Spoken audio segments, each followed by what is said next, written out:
नमस्कार, live cities के night bulletin दिन भर बिहार में आपका स्वागत है। खबरों की शुरुआत करेंगे, लेकिन उससे पहले एक नजर डालते हैं आज की सुर्खियों पर। मुख्यमंत्री नीतीश कुमार बिहार चलाने में पूरी तरह सक्षम, बोले संजय झा। बिहार के किसी भी जिले से मात्र 3 घंटे में पहुंच जाएंगे पटना, डिप्टी सीएम की बड़ी घोषणा। नीतीश के बेटे पर तेजस्वी यादव का बड़ा बयान। मंत्री विजय चौधरी बोले फैसला चुनाव आयोग को लेना है। तेजस्वी यादव को बोले गिरिराज सिंह मनपुआ पकाते रहे। आरके सिंह का मानसिक संतुलन खराब हो गया है, बीजेपी एमएलए का दावा। मधेपुरा में बड़ी कार्रवाई, 31 पुलिस अधिकारियों पर एफआईआर दर्ज। पटना में सिपाही ने पत्नी को मार डाला, कमरे में मिला शव। बेगूसराय में बिजली बिल वसूलने गई महिला जेई पर हमला। मोतिहारी में शिक्षिका और हेडमास्टर को डीओ ने किया निलंबित। अब खबरें विस्तार से। निशांत कुमार के राजनीति में आने के कयास पर जेडीयू के राष्ट्रीय कार्यकारी अध्यक्ष संजय कुमार झा ने विराम लगाते हुए कहा कि नीतीश कुमार बिहार की राजनीति में पूरी तरह एक्टिव हैं। राजनीति में उनके नेतृत्व में हम लोग चुनाव लड़ेंगे।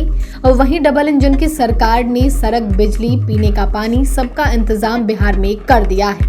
अब बिहार में इंडस्ट्रीज के साथ साथ रोजगार सृजन केंद्र सरकार के सहयोग से बिहार अपने बलबूते करते जा रहा है। उन्होंने कहा कि अगर मखाना बोर्ड का गठन होता है तो दरभंगा से किशनगंज तक पूरे इलाके में उत्पादन होगा, जिससे 3 से 5 करोड़ तक का बिजनेस होगा। संजय झा ने कहा कि बोर्ड का गठन का मतलब उसका मार्केटिंग, पैकेजिंग होना। फिलहाल मखाना का पैकेजिंग बेंगलुरु, कानपुर में होता है। या धीरे धीरे यह सारा चीज इस बेल्ट को ट्रांसफर हो जाएगा, जिससे बड़े स्तर पर रोजगार का सृजन होगा। पटना के किसी भी जिले से पटना पहुंचने में अब 5 घंटे का समय लग रहा है। वहीं वर्ष 2027 तक राज्य के किसी भी जिले से पटना आने में मात्र 3 घंटे का समय लगेगा। पथ निर्माण मंत्री विजय सिन्हा ने शनिवार को यह घोषणा की। उन्होंने कहा कि इस लक्ष्य को पूरा करने के लिए सड़कों को उसी स्तर से विकसित किया जा रहा है। बिहार में 120 किलोमीटर प्रति घंटे रफ्तार से चलने वाली सड़क बनेगी, जिससे पटना से 2.5 घंटे में पूर्णिया पहुंचा जा सकेगा। उन्होंने कहा कि गोरखपुर सिलीगुड़ी मार्ग की स्वीकृति केंद्र से मिल गई है। बिहार में एक्सप्रेसवे की 4 परियोजनाओं पर काम शुरू हो रहा है। इन सड़क परियोजनाओं को पूरा होते ही बिहार के सभी जिलों से पटना तक आने में सिर्फ 3 घंटे का समय लगेगा। इस बार के बजट में बिहार को 3 गुना राशि ज्यादा दिया गया है। इससे सड़क के क्षेत्र में आने वाले दिनों में बड़ा बदलाव होने जा रहा है। बिहार में कई हाई स्पीड कॉरिडोर का निर्माण शुरू हो गया है। तेजस्वी यादव ने बड़ा बयान देते हुए कहा कि निशांत कुमार अगर राजनीति में आएंगे तो वह स्वागत करेंगे। तेजस्वी ने निशांत को अपना भाई भी बताया है। पत्रकारों से बात करते हुए कहा कि निशांत मेरे भाई हैं। हम तो चाहेंगे ही कि वह जल्द ही घर भी बसा ले। निशांत को यह सोचना होगा कि जो लोग आज उनके पिताजी नीतीश कुमार जी के साथ हैं, वह पार्टी खत्म कर रहे हैं। शरद जी की बनाई पार्टी को भाजपा और आरएसएस के लोग हाईजैक करना चाहते हैं। बीते दिन निशांत ने भी मीडिया से बात की और अपने पिता नीतीश कुमार को पूरी तरह से स्वस्थ बताया, जिसके बाद तेजस्वी ने पलटवार करते हुए कहा कि नीतीश कुमार से ज्यादा फिट तो मेरे पिताजी हैं। बिहार में समय से पहले विधानसभा चुनाव होने को लेकर नीतीश के मंत्री के बयान से सरगर्मी बढ़ गई है। मंत्री विजय कुमार चौधरी ने कहा कि यह फैसला चुनाव आयोग को लेना है। जल संसाधन मंत्री विजय कुमार चौधरी का कहना है कि चुनाव जब भी हो, नीतीश कुमार के नेतृत्व में एनडीए तैयार है। चुनाव हो या विपक्ष की कोई भी चुनौती, एनडीए इसके लिए पूरी तरह से तैयार है। अब चुनाव कराना यह सब तो तकनीकी बात है, चुनाव आयोग फैसला लेगा। वहीं कहा कि जेडीयू पूरी तरह से नीतीश कुमार की पार्टी है, उन्होंने इसकी स्थापना की है, इसलिए इस पार्टी में कुछ भी होगा तो उन्हीं की मर्जी से होगा। बाकी लोगों और पार्टियों को दिमाग लगाने की जरूरत नहीं है। गिरिराज सिंह ने विपक्ष को आड़े हाथों लेते हुए कहा कि जिसको जो लग रहा है वैसा बोल रहा है, लेकिन सनातन संस्कृति का अपमान किसी भी कीमत पे बर्दाश्त नहीं किया जाएगा। बिहार के पूर्व उप मुख्यमंत्री तेजस्वी यादव ने 2025 में सरकार बनाने का दावा किया है, जिस पर गिरिराज सिंह ने तंज कसते हुए कहा तेजस्वी यादव अपने लिए मनपुआ बना ले, लेकिन सरकार बनाने का कोई फायदा नहीं है। जनता ही सरकार बनाती है और जनता फिर से लालू राज वापस नहीं लाने वाली है। बीजेपी में गुटबाजी के आरोप पर गिरिराज ने तेजस्वी से कहा कि भारतीय जनता पार्टी में कोई गुट नहीं है, सिर्फ एक ही गुट है और उसका नाम है भारतीय जनता पार्टी। बीजेपी एक संगठित पार्टी है जहां किसी तरह की गुटबाजी नहीं है। तेजस्वी पहले अपने दल पर ध्यान दें। आरा के बरहरा से बीजेपी विधायक राघवेंद्र प्रताप सिंह ने आरके सिंह पर बड़ा हमला बोला है। राघवेंद्र प्रताप सिंह ने कहा कि आरके सिंह का मानसिक संतुलन बिगड़ गया है। अगर वो कह रहे हैं कि उन्हें पार्टी के नेताओं ने हरवाया है तो उन्हें बताना चाहिए कि किस नेता ने गद्दारी की। आरके सिंह वैसे नेताओं का नाम क्यों नहीं ले रहे हैं? मैंने भी कई चुनाव हारे हैं, लेकिन कभी किसी पर आरोप नहीं लगाया कि उसने मुझे हरवाया है, बल्कि अपनी गलती को तलाशा जिसके कारण मेरी हार हुई।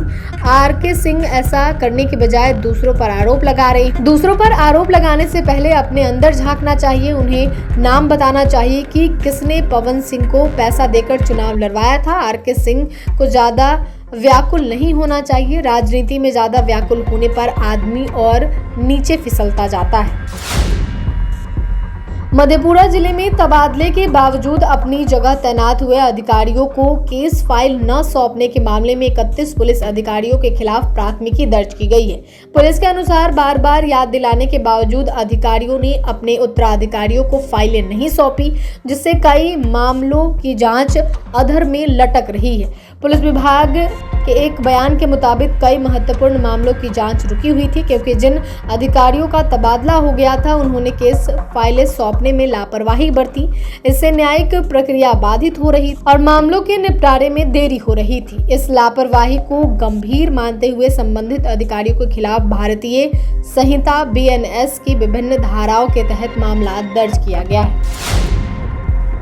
पटना में पत्नी की हत्या कर सिपाही फरार हो गया। घटना जिले के पीरबहोर थाना क्षेत्र की बताई जा रही है। सूचना मिलने के बाद फॉरेंसिक की टीम जांच के लिए पहुंची। बताया जा रहा है कि आरोपी बिहार पुलिस 2011 बैच का सिपाही धनंजय पुलिस लाइन में पोस्टेड है। 2 माह पहले ही PTC की ट्रेनिंग कर लौटा था। दोनों पति पत्नी थाना के पीछे सरकारी क्वार्टर के द्वितीय तल्ला में रहते थे।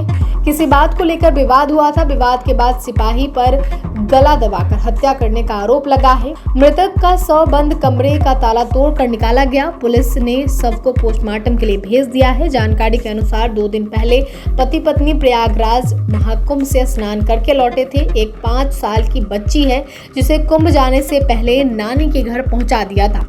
बताया जा रहा है कि दोनों की शादी साल 2016 में काफी धूमधाम से हुई थी।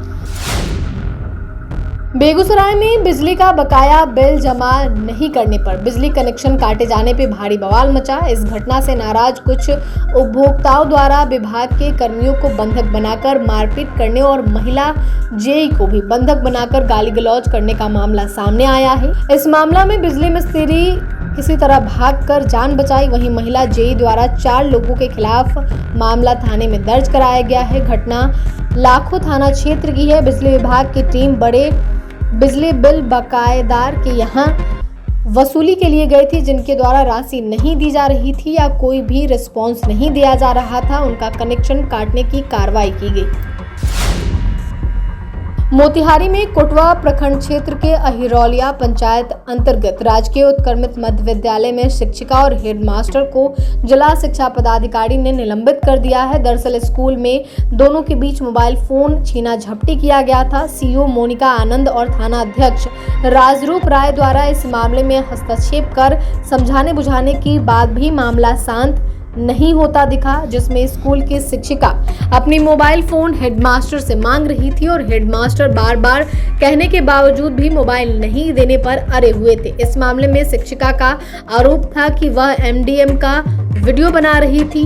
इसके बाद हेडमास्टर अनूप कुमार उन्हें डांटते हुए खरी खोटी सुनाई और वीडियो बनाने से मना किया। शिक्षिका का कहना है कि घटिया भोजन को देखते हुए उन्होंने व्यवस्था में सुधार के लिए वीडियो बनाया था।